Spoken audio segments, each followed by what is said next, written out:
I want to start by just acknowledging the amazing contribution of the community in coming forward for vaccinations.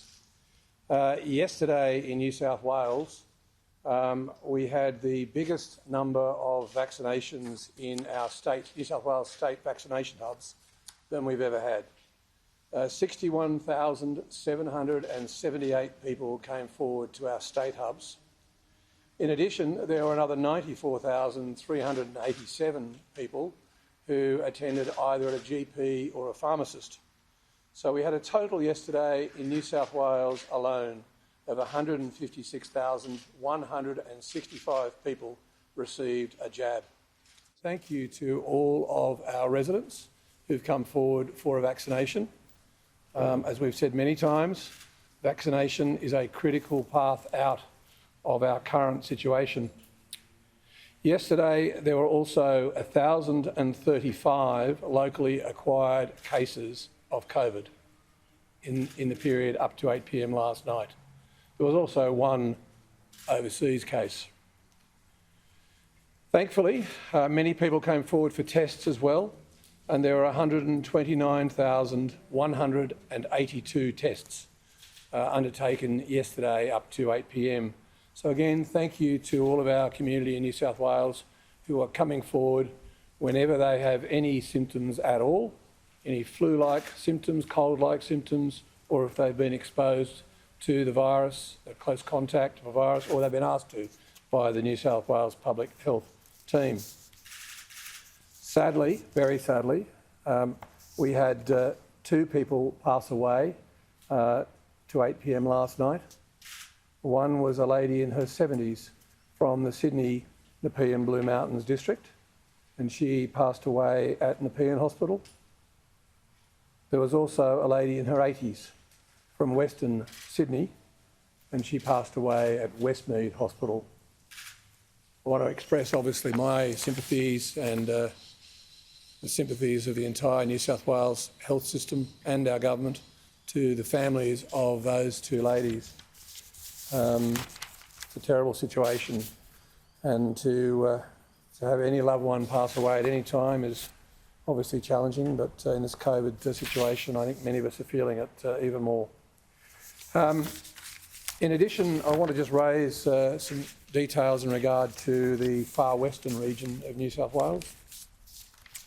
There were 4 new cases in the far west of the state to 8 p.m. last night.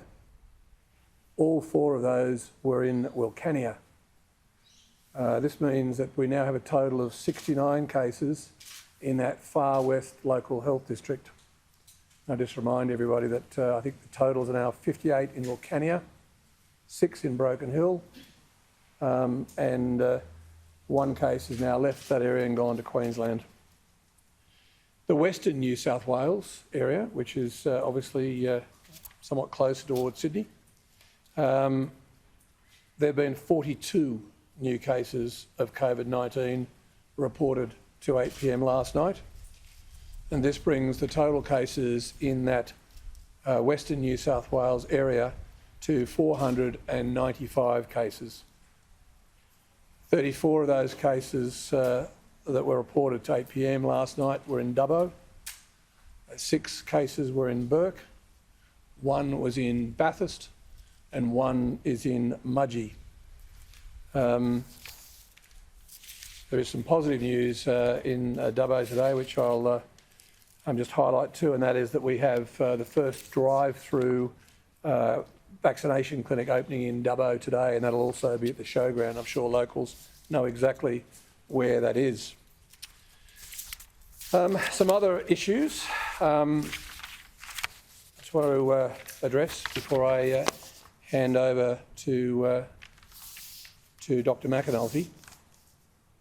Obviously, the circumstances in New South Wales are such that whilst we're seeing massive vaccination numbers, we're also seeing substantial cases, and for a number of weeks now we've had no capacity for people to get married. A decision has been taken that it's in a balanced sense, we have to be able to allow people who want to get married to get married. So as from 12:01 a.m. Friday this coming week, couples who wish to marry will be able to marry, but with minimal guests in attendance. So there'll be 5 guests allowed, in addition to those who obviously will be necessary for the actual service. So those officiating and perhaps a photographer to record the event, but we'll work through that during the course of the week. But I just want people to know that if you do wish to get married, you certainly can, as of Friday this week. Another issue which is concerning the health team is that there is a lot of misinformation being put out in social media. And one of the big concerns is women who want to have a child, couples who want to have a child. The misinformation is certainly around deterring people from effectively having a child or having a vaccination, one or the other, by suggesting that there's some negative aspects of being vaccinated in terms of your fertility. Can I just confirm that the most senior health advisory service in Australia has confirmed absolutely that there is no evidence whatsoever that a woman's fertility, for that matter a man's fertility, would be in any way affected by having the vaccine. A strong point, though, that was made to me when I was inquiring about the evidence is that particularly young women and girls who are contemplating having a child should understand that if they don't have the vaccine and they do get the virus, they may suffer from long COVID or from symptoms that would actually make it more difficult to be able to have children and to have as many children as they'd like. So I think the strong message here is don't believe what you're seeing in the social media. Don't believe what's on some of these sites that indicate that the vaccines will cause any difficulty in you getting pregnant. It certainly won't. In fact, it's precisely the opposite. I also want to address an issue around ambulances, and I'm joined here today by Commissioner Morgan from the New South Wales Ambulance, who'll have some more to say on this issue. But it's very frustrating at a time when we are getting obviously very substantial numbers of people who need New South Wales health assistance. They need to come to hospital, that there are quite a number of people who are effectively using ambulances as taxis. Ambulances are not taxis. They are meant for emergencies. I think that we all need to understand that if you call an ambulance when you really don't need an ambulance, when it's not an emergency, someone else who may really need that ambulance could well suffer, could well die. So Commissioner Morgan will have a little to say about that and the pressures also that our ambulance service is currently under.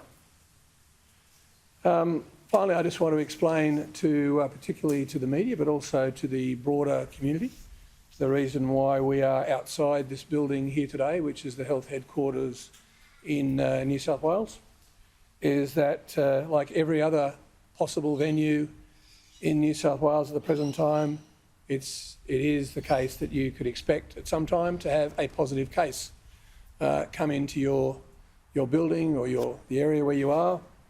I think Premier has said many times, just work on the basis that the people who you're coming into contact with have COVID. That's the safest way to be at the present time.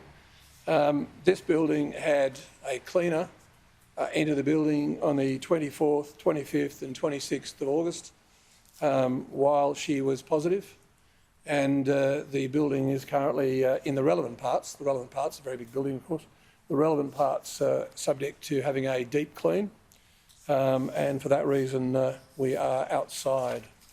I'm going to ask Dr McAnulty to give us more information in regard to cases. I'm going to ask Susan Pearce, who is the Deputy Secretary, to talk about our vaccination program, and then I'm going to ask Commissioner Dominic Morgan to talk about some of the challenges for our ambulance service at the present time, and particularly to ask the community to be on board with us in trying to keep ambulances for emergencies.